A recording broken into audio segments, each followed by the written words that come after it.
जी।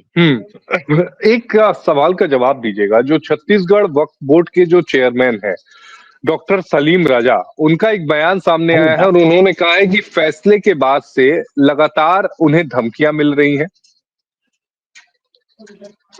अ, हाँ, इसको मैं उनकी इस बात से थोड़ा-सा सहमत हो सकता हूँ कि इसका विरोध तो बहुत तगड़ा हो रहा है और मैं जिससे बात करता हूँ वो इस फैसले के खिलाफ ही नज़र आता है।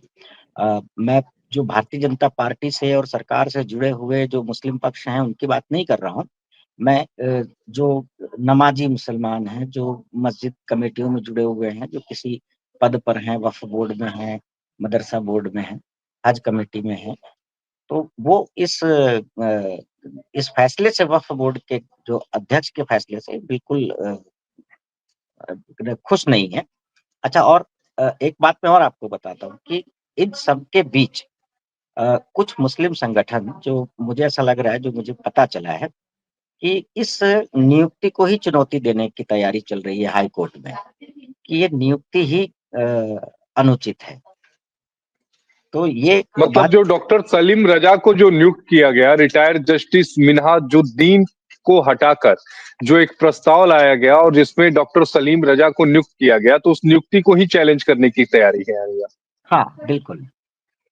देखिए ये जो कानूनी और तकनीकी जानकारियाँ जो मुझे बताई गई वही मैं आपको बता रहा हूँ। म मुझे इस पे कोई बहुत विशेषज्ञों से बातचीत नहीं हुई। लेकिन एक बात ये भी सामने आई कि अ, इस कमेटी में जो वक्फ बोर्ड का जो डायरेक्टर होता है, जो सदस्य नामित किए जाते हैं उसमें एक सांसद भी होता है। अ, और हुँ। लेकिन वो सांसद शायद मैं कन्फर्म नहीं हूँ, आप ज़्यादा जानते हैं, आप मुझे करेक्ट भी कीजिएगा अगर मैं कुछ गलत बोल रहा हूँ तो। उसमें सांसद मुस्लिम सांसद होता है वो उस बोर्ड में। और हुँ। इसके पहले छत्तीसगढ़ में तो कोई मुस्लिम सांसद नहीं है। मोहसिना किदवई राज्यसभा से सांसद हुई थी। तो उन्होंने हुँ। स्वास्थ्य के कारणों से अपने एक सदस्य को नियुक्त किया था और वो वक्फ हुँ। बोर्ड में काम करते रहे और उसी को बेस बना करके रायपुर के सांसद बृजमोहन अग्रवाल ने ये अ, एक अ, सांसद कोटे से अपना एक डायरेक्टर जो है वो बोर्ड में नामित कर दिया और फिर वहाँ पर बहुमत का खेल चला और ये डॉक्टर सलीम राज इसमें अध्यक्ष बने। बेहद दिलचस्प होगा। मुझे लगता है कि आने वाले समय में जैसे-जैसे मामला आगे बढ़ता जाएगा, सियासी जो उठा-पटक है, सियासी जो रुख है, इस फैसले का विरोध, इस फैसले के समर्थन में मुझे लगता है आवाज़ें उठनी शुरू हो जाएँगी।